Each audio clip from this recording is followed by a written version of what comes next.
let's get going by putting about a cup, just eyeball it. Up to 2 pounds, you want about a cup of flour, all-purpose flour, in your first dish. Now, this is a great breading method for anything. Veggies, thin-cut pork chops, works with anything. I'm gonna put a couple of eggs. I'm gonna put 3 eggs, because I hate it at the end when you run out of egg wash, you know what I mean? You gotta go through the whole thing all over again and start fresh. So I like to err on the side of caution and put a lot of eggs and milk in there. Half and half, skim milk, whole milk, really doesn't matter. Just to thin it out. Beat that up real quick together. Poke the yolk to get it going. Get that out of my way. Okay, and in the third dish, we're gonna set up our special honey nut breading. I make this right in the food processor, but this is a really fun meal to make with your kids, and if the kids are helping you out, by all means, let them squish up the breading mixture with their hands. They love to get messy. So I'm gonna put 2 cups, again, just eyeball it, of Honey Nut cornflakes into the food processor. Now I'm gonna add about a cup, that's like 3 handfuls for me. About a cup of breadcrumbs. 1, 2, 3. Then I'm gonna spice it up. I'm gonna add a palmful or 2 tablespoons of grill seasoning. You can use any brand you like.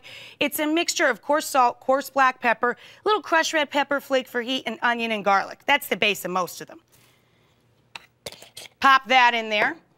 Poultry seasoning, right? You always have it left over from Thanksgiving, so why not use it up here?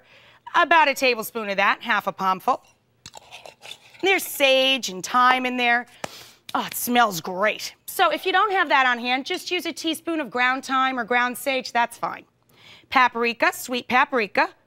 About a tablespoon of that, nice and mild, adds some good color and a little bit of zip. Now the clever part. We're gonna put in about a 1/4 cup, that's just 4 tablespoons, again, you can eyeball it, of vegetable oil.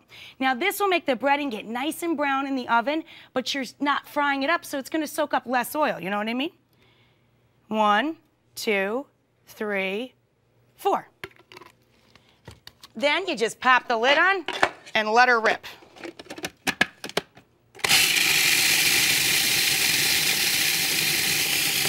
You might want to pulse it up a little bit to get the crispies going there.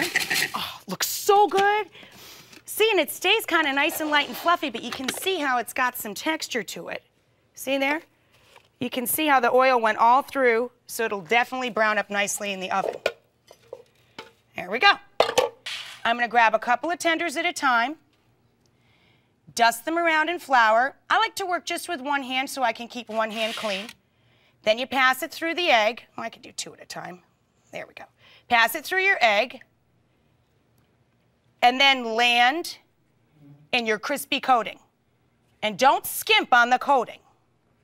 And then you just set it down on your nonstick cookie sheet. Look how gorgeous they look. They're not even cooked yet. They're amazing. How good does that look, right? Now I just gotta clean up this mess real quick and pop them in the oven.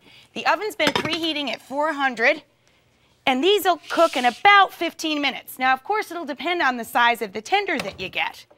These are so tasty, you should make them for dinner any night of the week. You can serve them with barbecue sauce, add Italian seasoning to them, turn them into a little kind of sweet take on Parmigiano with some fresh diced tomato on top. They're awesome.